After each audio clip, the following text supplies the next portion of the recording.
Folks, it's Saturday afternoon. What's up, people? Danny Boy Reg, Bill Corpus Crispy, following a massive birthday week. How is it all?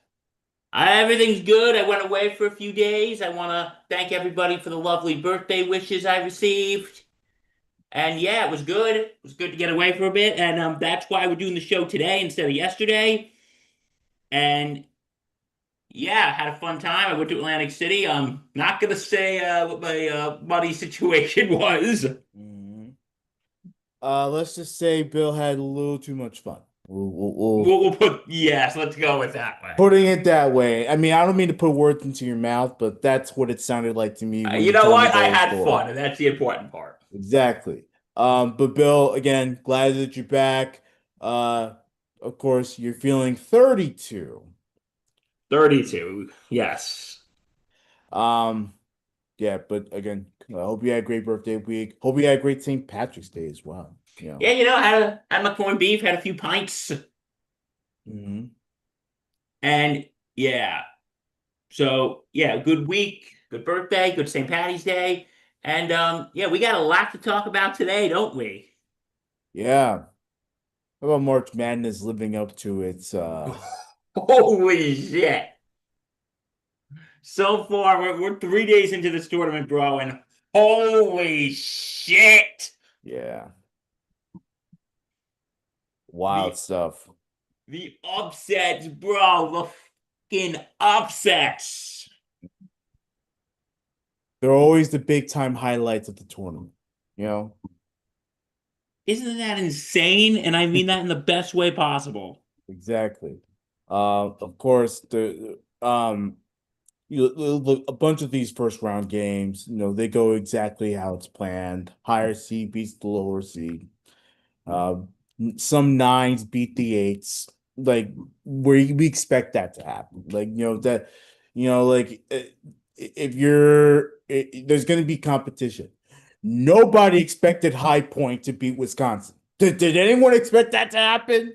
I No. mean, crazy, crazy, and they did it, of course, in the best way possible. They had like 15 3-pointers and like 13 offensive rebounds.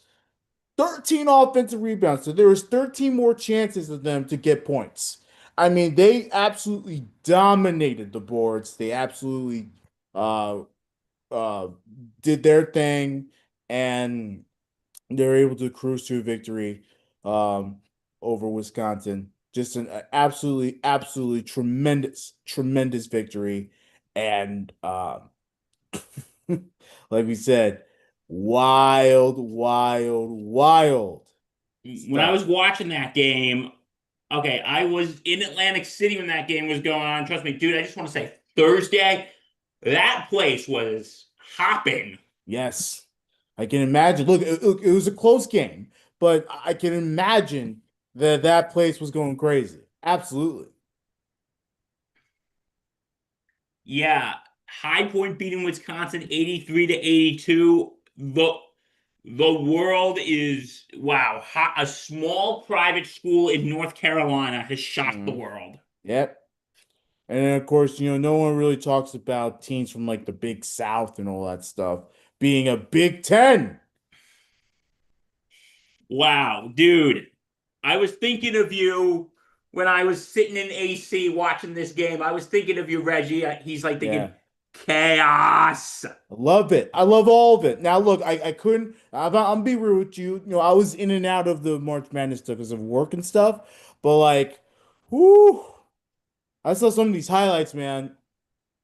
Crazy stuff. Um, Another upset that we have to make note of is the VCU upset. Uh, Oh, yes. that was a massive one too. Um, VCU, the 11 seed, obviously. Um, Funny story about they're that beat they VC. beat they beat North Carolina, the 6th seed, 82-78. Go ahead, Bill. I'm sorry I interrupted you. Funny story about that.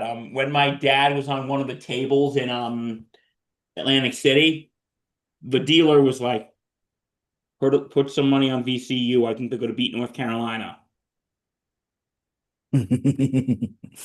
And he was right. Oh my God. VCU stunning the world. Yeah. With High Point stunning the world. Dude, this tournament's getting off to a fantastic start. Yes, and then of course, um, another big time upset, St. Louis over Georgia. Again, this is a 9-8, so 8-9, I mean, so it's not really upset, though a near 30-point loss for Georgia kind of stinks. I'll tell you that much. That was rough to watch. Um, but yeah, man, like I am stoked over this. Um, Oh yeah, and then we had the Texas and BYU, another 6-11 matchup. Texas, the 11 seed, eliminating BYU. That I mean that again, just an absolute, absolutely tremendous stuff. We also mentioned the VCU upset. VCU is down by 19 points in the second half. Oh, really? So it was a comeback victory for them. So it was a tremendous victory. North Carolina team that's very good. So again, congrats to them. But yeah, man, living up to the absolute chaos March Madness is. It's been tremendous so far. Um, and then of course there were some close calls like Duke. Hey Duke, um, you know, you're number one seed and you almost lost to Siena. Can you Really? imagine? Can you imagine? Yeah, they almost lost. Yeah, no, I remember that. They I had a remember that. lead. Siena had a lead, Oh, and yeah, I remember that. Sorry. yeah, you're fine. And then of course, Duke, they were able to make some big time hoops at the end. It was too much for Siena, but like they had a lead. I think they had like a 5-point lead or something. Go in that second half, making all the Duke fans sweat. So, totally, totally a big time March Madness so far. A lot of close games, uh, that ended up going one way, and um, the passion, the pride that all these student athletes have in this game has been absolutely fun to watch. So, um, great stuff so far. Second round is underway. I know my Michigan Wolverines, they're currently facing St. Louis. They're up 16 to 12 in the first half. The game literally just got underway maybe Yeah, like a few minutes ago. but I was thinking about that Duke Siena game. I'm thinking, oh my God, if Siena knocked off Duke, Mm. We'll never hear the end of it. I we mean, would never hear the end of it, it, bro. it would have been the upset of the century.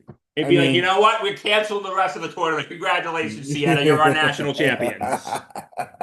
Congratulations, Siena. You are yeah. now our national champions. Yeah, well, I need you to understand that would have been a 16 over a one, which, of course, as we all know, has happened before, but it's extremely rare.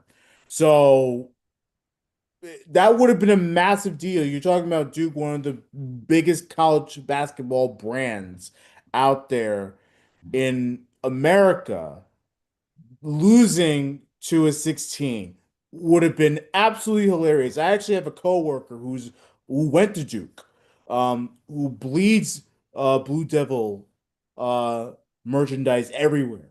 Um and of course he's out in Hawaii this week. So we really wanted to see what his face looked like when Duke was down. That would have been absolutely golden to watch. But not meant to be. Good effort by Siena. I will tell you that much. Good effort by Siena. Um, I want to acknowledge some of our New York locals. I know this is not a New York show, but we're from New York, so I wanted to Yes, we acknowledge are. that. St. John's. St. John's, they are in the second round. They face Kansas tomorrow in the 5-4 matchup. Long Island University, even though it was a completely blowout loss to Arizona, of course, Arizona also number one seed. Good effort by Long Island. It's ne never easy. Long Island, I don't know what conference, NEC, whatever it is. And of course, you go from that to facing um, one of the top college basketball teams in America. Like it's always a tough at task, but good effort by them as well. Um, I know Hofstra was in the tournament as well. They did not advance to their next round, but that's okay. Um, again, we give them all the credit in the world. It was good to see Hofstra. I believe this was the first time in like 25 years or so that the Pride were in the tournament. So Wow. Just what a opening to this tournament. Am I right, dude? yeah, man, it was fun. We had a good it's so far so good. Come on, you know what? Let's keep it going. Let's keep it moving. Totally. Bro, I love me some March Madness. Yeah. Love me some March Madness, dude. It is literally the best. It's so much fun. So yeah, day three of the tournament, beginning of the second round, begins today. Like I said, Michigan's already playing. They're the first game on the schedule. Um, the game just got underway, as a matter of fact. So, like I said, it's a close one so far. They're facing St. Louis. St. Louis was actually very good college basketball team this year. So, not an easy task for Michigan there. Um, at 2:45, you have Michigan State against Louisville. Um, Duke versus TCU. It's at 5:15. Houston. This is later on in the evening. Houston versus Texas A&M at 6:10. Gonzaga versus Texas at 7:10. Um, VCU, Illinois, Nebraska, Vanderbilt, and of course High Point. Another game to watch for High Point. They'll face the 4 seed Arkansas. That'll be the final game of this third day of NCAA March Madness on the men's side. So we are very pumped up for more of this big time March Madness second round, baby. Let's go. Dude, what if High Point beats Arkansas today? You know what? Look, we've seen a 12 seed have a Cinderella story. So it's like, we'll take more of those Cinderella stories, if you know what I mean. Like, let's go.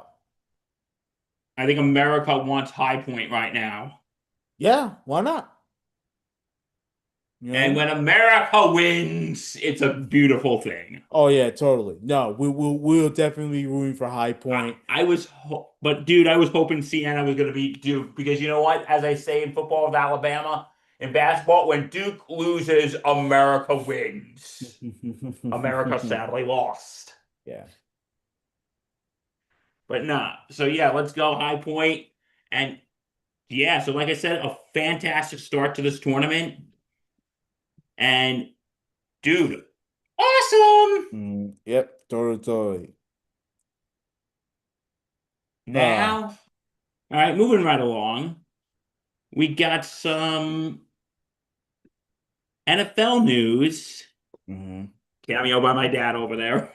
Um, It's all we got some good. NFL news. First of all, with the Raiders, they have a succession plan. Mhm. Reg, Yeah, the NFL, they're because obviously, as you all know, the Raiders are owned by Mark Davis, um, the son of Al Davis, and all that stuff. It was he had acquired the majority ownership following his dad's passing in 2011. Mark Davis doesn't have children or anyone to pass down the team to, so the NFL is going to vote on a succession plan that would allow transition of ownership stake if and when Mark Davis decides to sell the team. right now there's no plan for Mark Davis to sell the team. Um, but this plan that the NFL owners are going to vote on. This is so that um, if he decides to sell the team, which I don't think he will, I think he'll own it till he dies. But that there will be a plan in place. Right now, what they're trying to do is they're trying to get the CEO of Silver Lake, the company, I think is I can't pronounce the name, Egon Durbin, I believe that's how you pronounce his name. Right now he has, I believe, 7% stake of the team. Um, 7.5% stake of the team, whatever it is. Um, and right now, there's a chance that he could buy out the majority stake if Mark Davis decides to sell the team. That would be the plan that the NFL owners will vote on. They'll vote on him to have the option to buy the majority stake. And then obviously, once the majority stake is sold, then the NFL owners need to vote to approve it, which they probably will. And again, this of course, Bill, nothing's imminent right now because Mark Davis is the owner. But down the road, as Mark Davis gets older and older and older, you gotta have a plan to have the Raiders be owned by somebody. Yeah, because like you said, from what I'm seeing right here, Mark Davis doesn't have children. He he is, let's see, how old is Mark Davis? Mark He's Davis is 70 71. years old. He'll be 71 in May. Yeah. So I think at this point he is. I think at this point it's like, you know what? I gotta have a plan in place. Yeah. And I don't think this is a bad idea. What do you think, Reggie? No, it's not a bad idea. And like I said, I think David's gonna keep owning the team till he dies. I mean, you're not just gonna get rid of the empire that your daddy built. Like, first of all, the Raiders, I think they're valued at about $10 billion right now. So it's like, you're not gonna just get rid of that.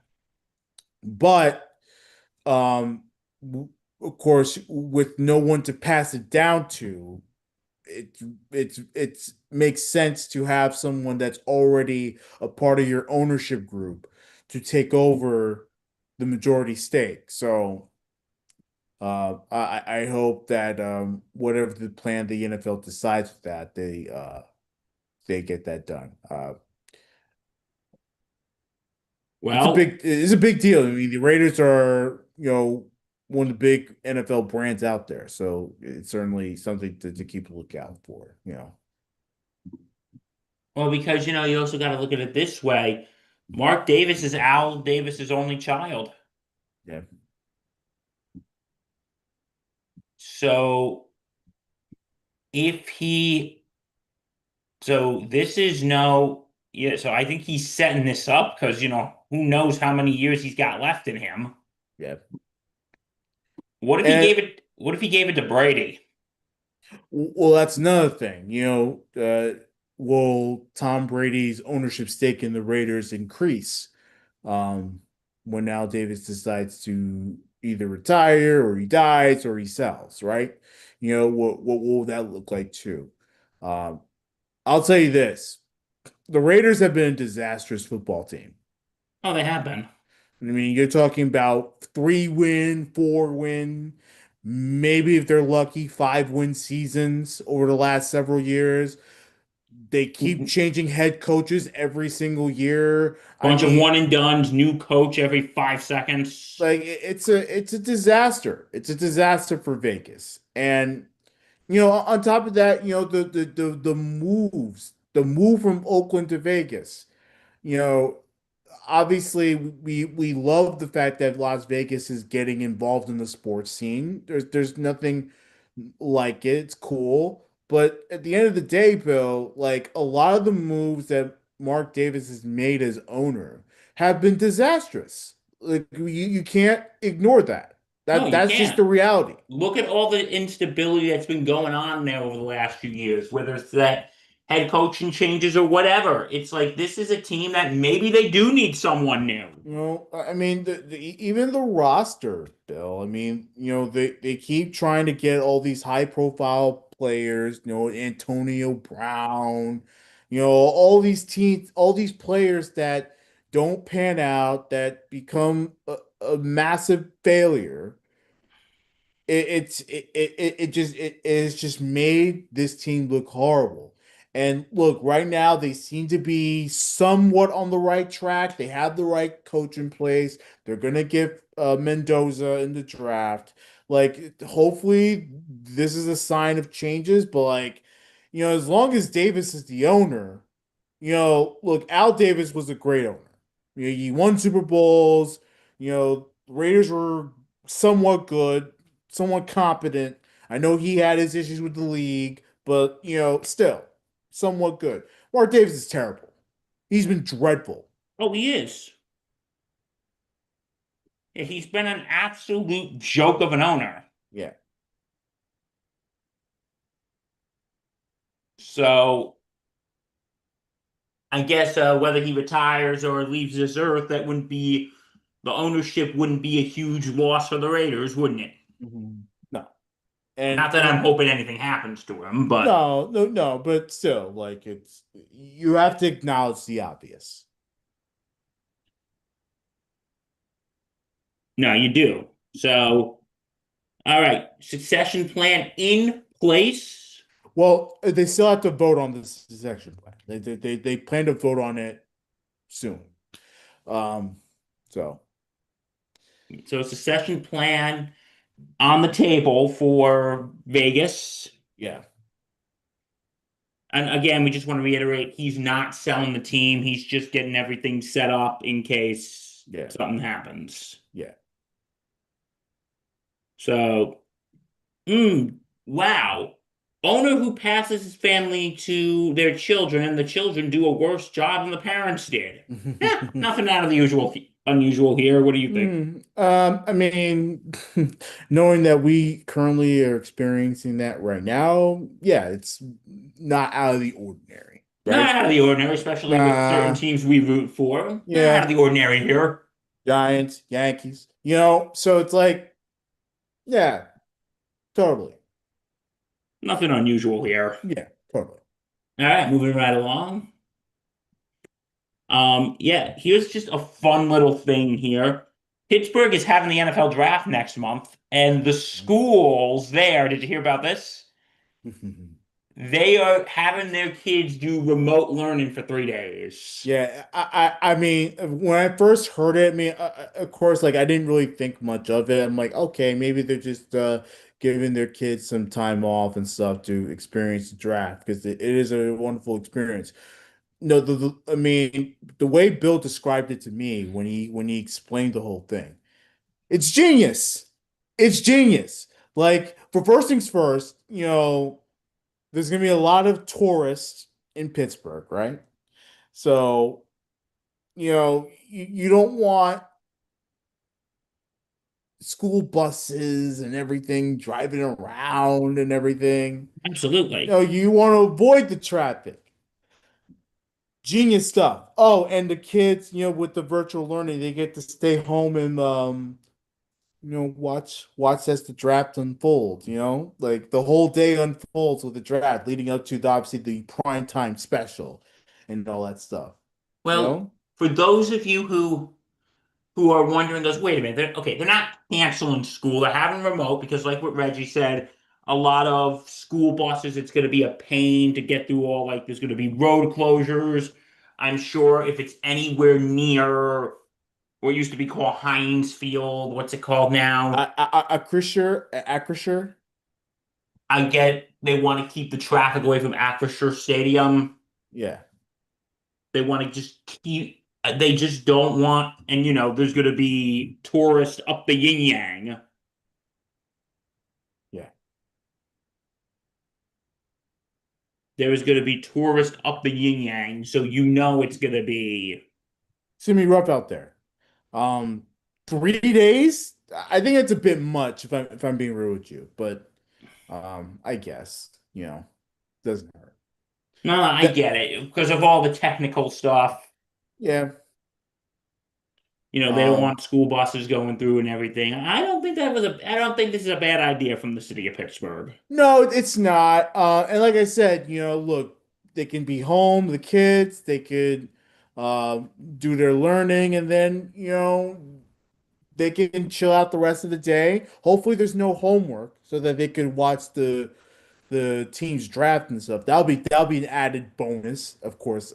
That's just wishful thinking from a former school guy like me, Yes. who understands what it's like to go to school and to do homework and on nights like this where you have an NFL draft and stuff. Like yeah, You're I like, mean, screw this. yeah, Hey, we're being honest. Screw this. yeah. Screw you guys. I'm going home. So anyway, yeah. So Pittsburgh is going to be having remote learning Yep. throughout the throughout the whatchamacallit, throughout the draft. Cool.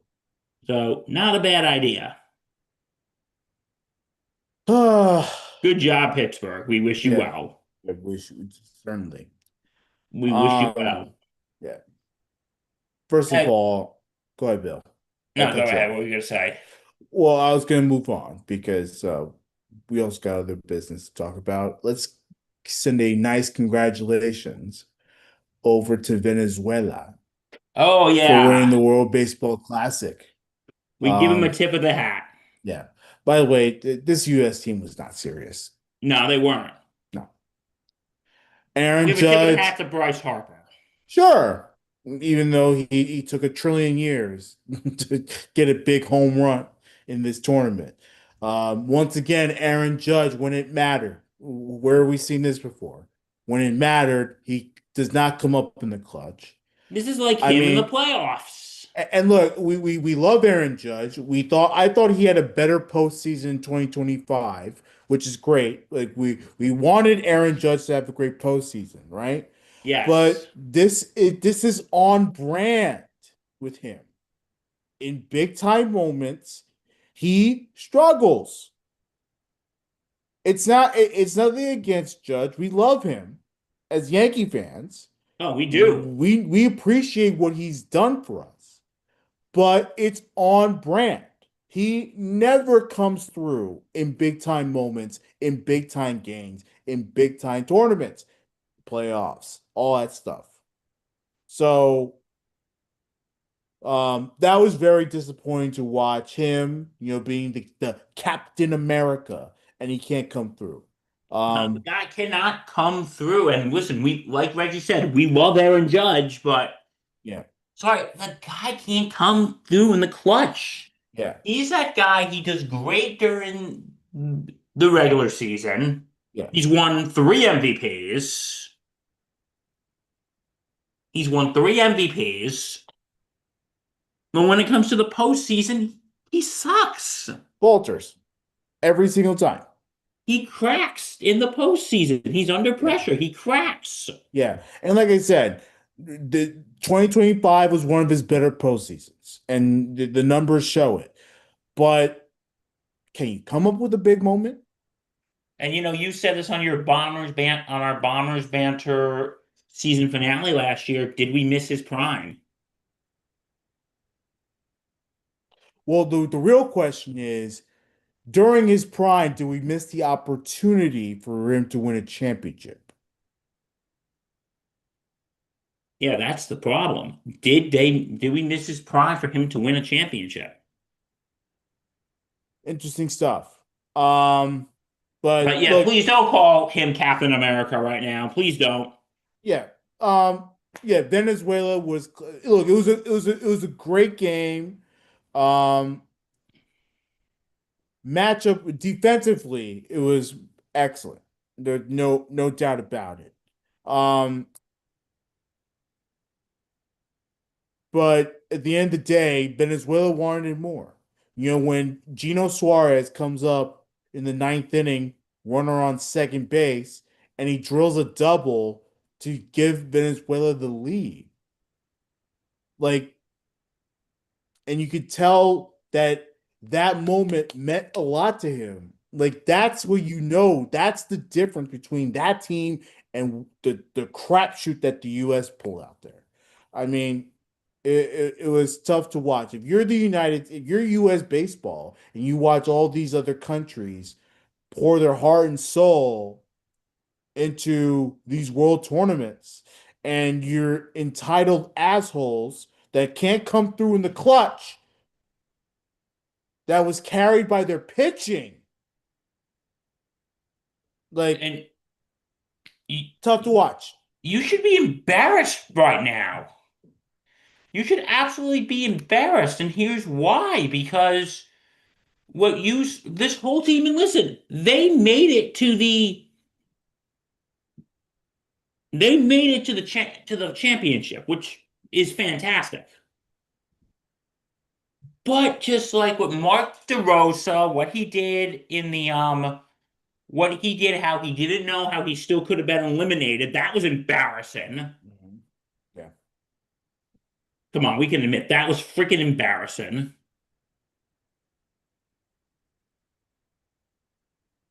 We have we have and then you had this, which in this game, the US just couldn't wake up. And then Bryce Harper, good for him, tying home run. But the rest of the team just looked flat. What do you think? Well, they couldn't hit.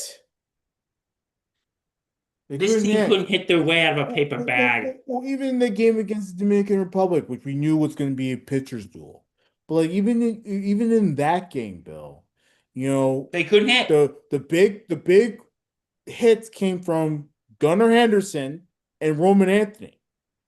It didn't come from Bryce Harper. It didn't come from Kyle Schwarber. It didn't. It came from yeah. So the USA WBC team, they could not hit their way out of a paper bag. Yeah. And this was just absolutely embarrassing. This was embarrassing. Yeah. But you know what was even more embarrassing? The fact that they said this is the dream team. What Insulting dream? insulting the dream team name, you know, that USA basketball came up with years ago. Like, think about that. I would sue anyone for, if I was a USA Dream Team, I would sue for that. Funny. No, I would. Because this was not a dream team. I wouldn't say it was a nightmare, but it wasn't exactly a good dream. Oh, Jesus. So, yeah, Venezuela, congratulations. They are your WBC champs. Yeah. And by the way, the celebrations afterwards from Venezuela, like, like it really, from the crowd to the players to the scenes from Venezuela, them watching the World Baseball Classic and celebrating as a country, what it really meant to them. Like, that's what it's about, man. That's what it's about, man. Like, it really does. Um, it really does. Make you think a little bit. Like, these world tournaments are a big deal. And by the way, I believe the second, either the most watch or the second most, I believe it's the most watch World Baseball Classic final, which is a major accomplishment if you're Major League Baseball, if you're WBC, um, like, of course, if you're baseball in general, because of course baseball is dying. So, it's a great, great accomplishment. So tremendous stuff. Yeah, so congratulations to Venezuela. And no, the views in this one doubled since the last time. They doubled. Mhm. So yeah, well, congratulations to Team Venezuela. And now but hey, look at the bright side. Opening week is this week. Mhm. Yankees play on Netflix. We all know we hate that. Going into the game midweek, and of course we'll have our Bombers banter. Um, going into the game midweek, and you have to go to a streaming service. So, and of course, I feel horrible for broadcasters like Michael Kay, who only gets one game in that Giants series, and then he goes to Seattle. One game. The rest is national broadcasters. Yeah, that is Like just it, absolutely absurd. it's silly, it's stupid, and baseball. Look, baseball. We're a regionalized sport. You got to have your local broadcasters on these games. You can't put a game on Netflix. I don't care if Barry Bonds gonna be there. I don't care if Matt Vasgersian is the broadcaster. We love Matt Vasgersian, but I want to hear Michael Kay. Even though Michael Kay sucks, I want to hear him. No, I want to hear Michael Kay as well. You know, So what? So and no one should have to pay whatever the price is for Netflix. I'm not gonna say his prices because you can go to the website. I shouldn't have to pay for Netflix to watch baseball. You know, I pay for Netflix to watch Stranger Things. I don't pay Netflix to watch baseball. So I think it's kind of bullshit. no, this is absurd. Like I don't know why they do this. Why do they put it on all these streaming services? And make it inconvenient for people because that's what it is. Because there are people who can't afford these streaming services. There are people that don't know how to work the technology. That's why you put it on over the air. Channel 9, Channel 11, Channel 55. I don't care. Somewhere. Don't put it on Netflix where no one's going to watch it. I agree. Like, why would you?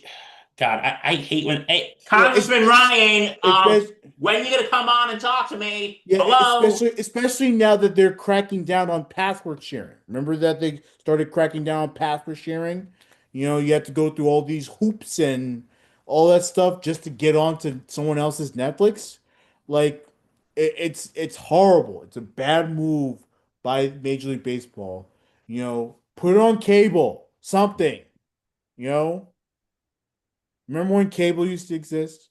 Yes, I do remember when cable used to exist. And listen, the whole thing about them cracking down on password sharing, I think that's just absolutely ridiculous. Yeah. Well, again bullshit. People are gonna find ways to get around it. People are gonna absolutely find ways to get around it.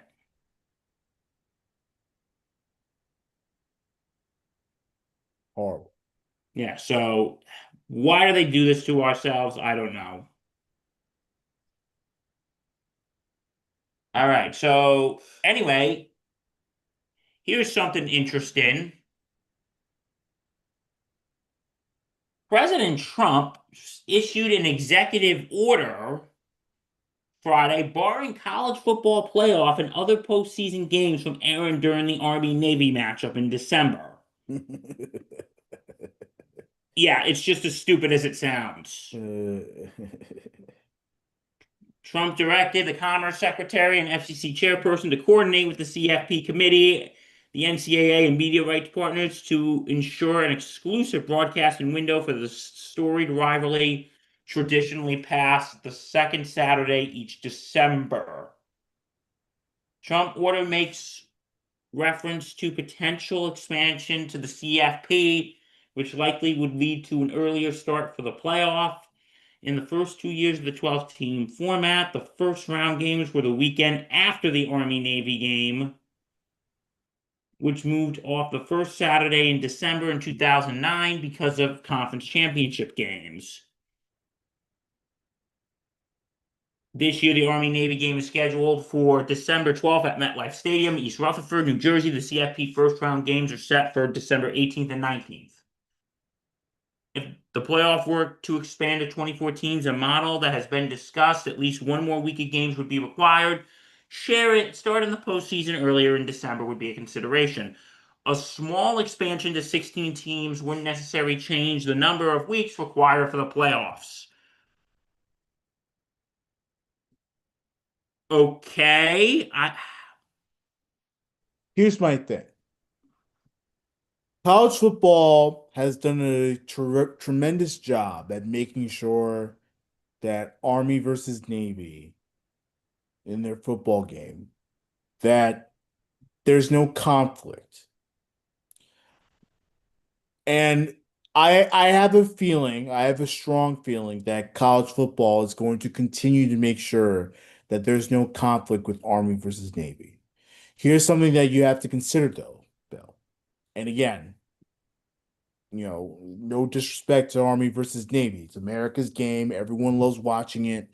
And it's very exciting that, these players, you know, have a stage of their own for what could be the last time in their playing careers, right? yes. Big time national game. Here's what you have to consider though, Bill. Let's hear it. What's going to draw people more? Army, Navy, or the CFP? The CFP? CFP. It's the bigger moneymaker. It's the bigger ratings draw. And you know that the networks are going to go all crazy for it. So at the end of the day, even though college football will probably find a way to make sure Army versus Navy gets their own spotlight, even if it's as an afternoon lead-in to a college football playoff round, like eventually what's going to happen is the CFP is going to become the priority. Oh, absolutely. But you know what the problem is? Here is what the freaking problem is that drives me crazy. Yeah. Is that you're scheduling for nothing has happened yet. Right. Yeah, they threw around a possible 2014 playoff, but it doesn't sound like it's going to happen in the near future. Yeah. I mean, look, I think this was President Trump's way of, making sure that the game gets a big time spotlight, which of course, as an American, I appreciate. Um, but like you said, you don't know if they're going to really expand to 24 teams. First of all, a lot of experts believe that 16 is too much. You know, like And you know what? I think you know who would really want more teams or less teams. Yep, time for my SEC middle finger. The mm, SEC. yep, exactly. The SEC. Because everyone loves the almighty SEC, Reg. Yep. Oh, you know my folks on the SEC. Yeah. Um, I think this step by Donald Trump is a little unnecessary because at the end of the day, I don't know. We don't know what the college football playoff committee wants to do. And You know, Mr. President, you kind of really don't have any power in this situation. I mean, it's the money maker. What's the big money maker? Is Because if and it sucks to put it that way, but that's the reality that we're in. and it's not like I have anything against the Army Navy game, but if it's I don't know, Alabama, Ohio State, or Army Navy, people are gonna want to watch Alabama, Ohio State. Yeah. Um. And this just doesn't make sense. Like, why is he doing this? Yeah. Oh, I have a few reasons. hmm I think you know what those reasons are. What are you thinking? Trying to distract us from Iran, Exactly. and most importantly, trying to distract us from his friend Jeff. Like, listen, we're not a political podcast. We make that point abundantly clear. Well, But that's funny. but bro, we get it. You're but who is this appealing to?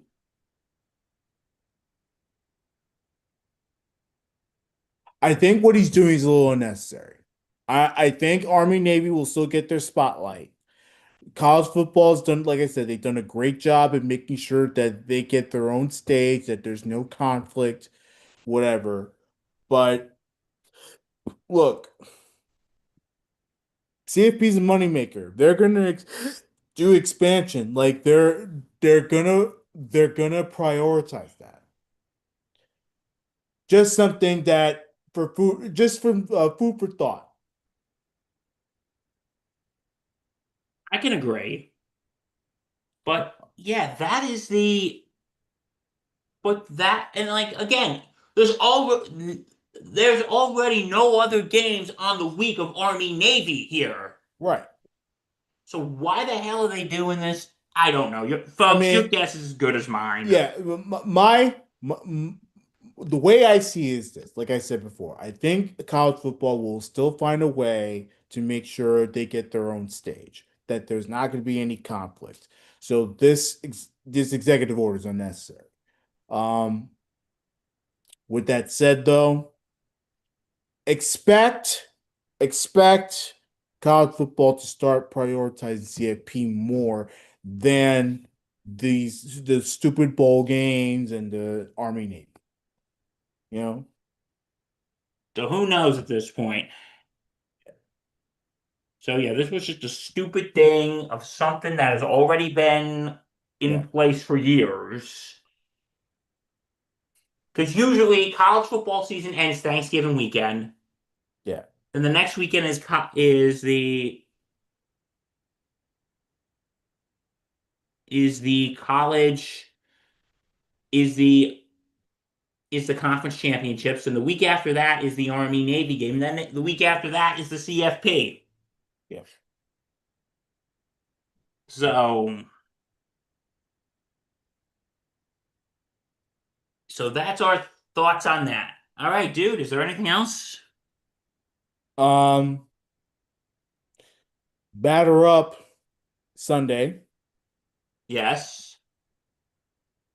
We'll get you a Bombers banter before the season starts as well. So Yeah. When stay should tuned we for do that. that? When should we do that? We got till Wednesday. I got time. I got time on Monday. So it's like,